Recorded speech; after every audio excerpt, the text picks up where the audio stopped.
वासंतीय नवरात्रि की सिद्धि प्रदान करने वाली पावन तिथि रामनवमी। जगत जननी माँ भगवती दुर्गा के 9 दिनों के अनुष्ठान की पूर्णाहुति आज होगी। वासंतीय नवरात्रि की नवमी तिथि सभी प्रकार की सिद्धियों को प्रदान करने वाली, सुख और समृद्धि को लाने वाली तिथि, सर्वत्र खुशहाली प्रदान करने वाली तिथि। मैं इस अवसर पर पूरे प्रदेश वासियों को वासंतीय नवरात्रि की हृदय से बधाई देता हूं। उन सबके जीवन में जगत जननी माँ भगवती की कृपा सदैव बनी रहे। उनके व्यक्तिगत जीवन में, पारिवारिक जीवन में, समाज और राष्ट्र में सर्वत्र खुशहाली हो, समृद्धि हो, इसकी शुभकामनाएं मैं पूरे प्रदेश वासियों को देता हूं। वासंतीय नवरात्रि की नवमी तिथि पर मर्यादा पुरुषोत्तम प्रभु श्री राम का पावन जन्मोत्सव भी रामनवमी के रूप में मनाया जाता है।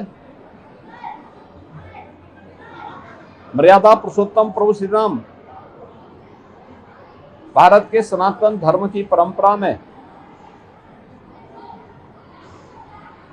भारतीय जीवन पद्धति के एक अत्यंत पवित्र आदर्श के रूप में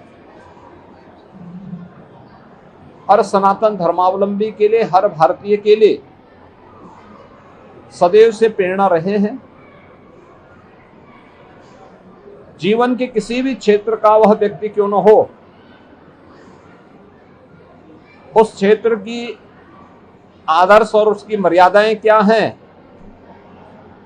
प्रभु श्री राम का आदर्श जीवन चरित्र इस बात की प्रेरणा प्रदान करता है। प्रभु श्री राम के उस पावन जीवन चरित्र से प्रेरणा लेने वाला हर भारतीय आज सुखद अनुभूति का अनुभव कर रहा है। अभी कुछ देर में अयोध्या में श्री राम जन्मभूमि पर, प्रभु श्री राम की पावन जन्मभूमि पर भव्य मंदिर निर्माण के उपरांत 22 जनवरी 2024 को आदरणीय प्रधानमंत्री जी के कर कमलों से रामलला की भव्य और दिव्य प्रतिमा की प्राण प्रतिष्ठा का कार्यक्रम संपन्न हुआ। इस पावन कार्यक्रम के उपरांत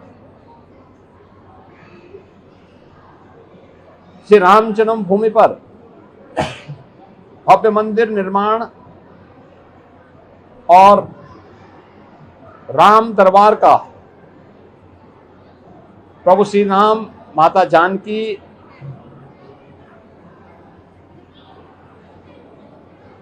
भरत जी, लक्ष्मण जी, शत्रुघ्न जी के साथ ही पवन सुत हनुमान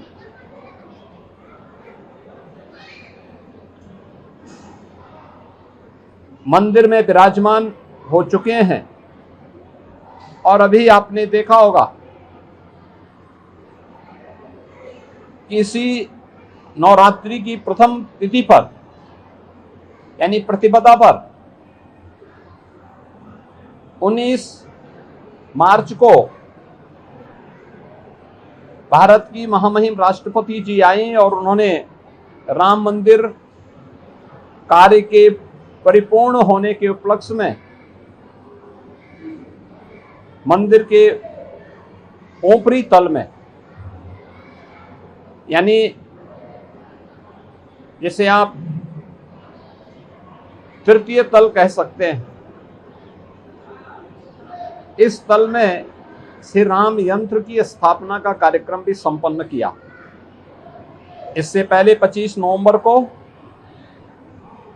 आदरणीय प्रधानमंत्री जी ने 2025 में भव्य राम मंदिर में भारत की सनातन धर्म के प्रतीक भव्य केसरिया ध्वज का आरोहण का कार्य भी संपन्न किया था। ये सभी क्रम आज अयोध्या में देश और दुनिया के हर सनातन धर्मावलंबी ने उसे अपने भौतिक चक्षु से देखा भी है, उसका अवलोकन भी किया है, उससे आनंद की अनुभूति भी किया है। अपने जन्म और जीवन दोनों को धन्य धन्य हर सनातन धर्मावलंबी महसूस करता है कि कई कई पीढ़ियां जो कार्य नहीं देख पाई वह उन्होंने अपने जीवन में श्री राम मंदिर के निर्माण के कार्य को, रामलला और राम दरबार, श्री राम यंत्र और पवित्र भगवा ध्वज के आरोहण के कार्यक्रम को भी उन्होंने अपनी आंखों से देखा है। और आज अभी दोपहर में 12 बजे सूर्य नारायण द्वारा प्रभु राम के जन्मोत्सव के अवसर पर प्रभु राम का सूर्य तिलक का भव्य दृश्य भी देखने को मिलेगा। मैं इस अवसर पर पूरे प्रदेश वासियों को, हर राम भक्त को राम नवमी की भी हृदय से बधाई देता हूं। अपनी मंगल में शुभकामनाएं उन सब के प्रति व्यक्त करता हूं। ये सभी व्रत और पर्व हम सबको जीवन में संकल्पित होने और आगे बढ़ने के लिए प्रेरणा प्रदान करते हैं। वासंतीय नवरात्रि हो या शारदीय नवरात्रि, जगत जननी मां भगवती के 9 अलग अलग रूपों में हम उनकी पूजा करते हैं।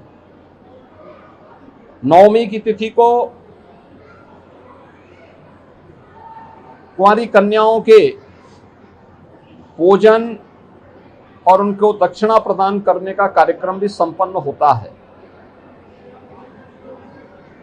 यह कार्यक्रम मातृशक्ति के प्रति सनातन धर्म की श्रद्धा और सम्मान का प्रतीक है। वासंतीय नवरात्रि और शारदीय नवरात्रि में मातृशक्ति के प्रति इस पवित्र भाव को ध्यान में रख करके ही आज प्रदेश में डबल इंजन की सरकार मिशन शक्ति के माध्यम से नारी शक्ति के सुरक्षा, सम्मान और स्वावलंबन के लिए मिशन शक्ति का कार्यक्रम संचालित कर रही है। आदरणीय प्रधानमंत्री जी की प्रेरणा से अनेक प्रकार के कार्यक्रम नारी गरिमा की रक्षा के लिए, उनकी सुरक्षा, उनके सम्मान और उनके स्वावलंबन के लिए पूरे देश में चलाए जा रहे हैं। प्रदेश में मातृ वंदना का कार्यक्रम हो, प्रदेश में चाहे वह मुख्यमंत्री कन्या सुमंगला योजना या बेटी बचाओ बेटी पढ़ाओ का कार्यक्रम, ये सभी कुशलतापूर्वक संचालित हो रहे हैं। इसके साथ ही प्रदेश के अंदर मुख्यमंत्री कन्या सुमंगला योजना हो या फिर स्नातक तक बेटी की शिक्षा की प्रबंधन की व्यवस्था, ये सभी कार्यक्रम कुशलतापूर्वक चलाए जाने के बाद ही सरकारी नौकरियों में भी हम लोगों ने उन्हें अच्छा स्थान प्राप्त हो, इसके लिए अनेक कदम उठाए हैं। उत्तर प्रदेश पुलिस बल में ही 20% महिला आरक्षण की व्यवस्था सुनिश्चित की गई है और उत्तर प्रदेश पुलिस बल में वर्तमान में 44,000 से अधिक महिला पुलिस अधिकारी और कार्मिक सफलतापूर्वक प्रदेश के अंदर इस अभियान को आगे बढ़ा करके महिला सुरक्षा और स्वावलंबन के कार्यक्रम को आगे बढ़ाने का कार्य कर रही है। प्रदेश सरकार और केंद्र सरकार मिलकर के जहां इस अभियान को आगे बढ़ा रहे हैं, वहीं राम राज्य की अवधारणा भी साकार हो। पिछले 11 वर्ष में केंद्र सरकार के मार्गदर्शन में, आदरणीय प्रधानमंत्री जी के मार्गदर्शन में गरीब कल्याणकारी योजनाओं ने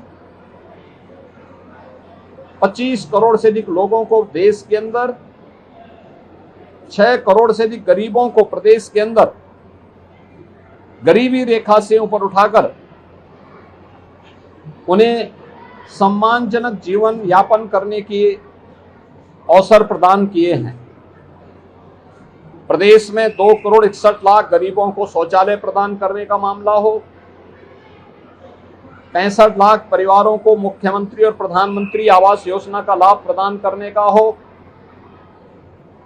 9 से 10 करोड़ लोगों को प्रधानमंत्री जन आरोग्य योजना या मुख्यमंत्री जन आरोग्य योजना में 5 लाख रुपए की स्वास्थ्य बीमा का कवर उपलब्ध करवाने का कार्य हो, 15 करोड़ लोगों को प्रदेश के अंदर फ्री में राशन की सुविधा उपलब्ध करवाने का कार्य हो, या फिर प्रदेश के विकास के लिए बिना भेदभाव के की जाने वाली योजनाएं क्रियान्वित होने का कार्यक्रम, ये सभी सफलतापूर्वक आगे बढ़े हैं। सुरक्षा का एक बेहतर माहौल, हर सज्जन शक्ति का संरक्षण, लेकिन दुर्जन शक्ति के लिए जीरो टॉलरेंस की नीति, समाज के अंतिम पायदान के व्यक्ति के लिए संवेदना, लेकिन भ्रष्टाचार और भ्रष्टाचारियों के प्रति जीरो टॉलरेंस की सरकार की नीति राम राज्य की अवधारणा को साकार कर रही है, जहां विरासत का सम्मान भी है, विकास की गारंटी भी है और शासन की योजना का लाभ बिना भेदभाव के हर व्यक्ति तक पहुंचे, इसके लिए भी एक कार्यक्रम सफलतापूर्वक आगे बढ़ाने जा रहे हैं। आज का कार्यक्रम गोरक्षपीठ में मुझे कुंवारी कन्याओं के भोजन और उनके प्रसाद की व्यवस्था का कार्यक्रम अभी यहाँ पे संपन्न हुआ है। इसके उपरांत श्री राम जन्मोत्सव का कार्यक्रम यहाँ पे संपन्न होगा। ये सभी कार्यक्रम यहाँ पे कुशलतापूर्वक आगे बढ़ रहे हैं। पूरे प्रदेश में जगत जननी मां भगवती से जुड़े हुए पवित्र धर्म स्थलों में काफी भीड़ भाड़ है, वहां की व्यवस्था सुचारू रूप से चल रही है। श्री अयोध्या धाम में लाखों की संख्या में श्रद्धालुजन आकर के श्री राम जन्मोत्सव के कार्यक्रम में भागीदार बन रहे हैं और यह उत्साह पूर्ण वातावरण उत्सव के रंग को कई गुना खुशहाली में बदलने का काम कर रहा है। मैं आज के इस अवसर पर उत्तर प्रदेश को जो उत्सव प्रदेश बनने का आनंद प्राप्त हो रहा है, यह नव निर्माण के 9 वर्षों की महत्वपूर्ण उपलब्धियों में भी एक है। इस अवसर पर मैं एक बार फिर से वासंती नवरात्रि और श्री राम नवमी की पूरे प्रदेश वासियों को हृदय से बधाई देता हूं।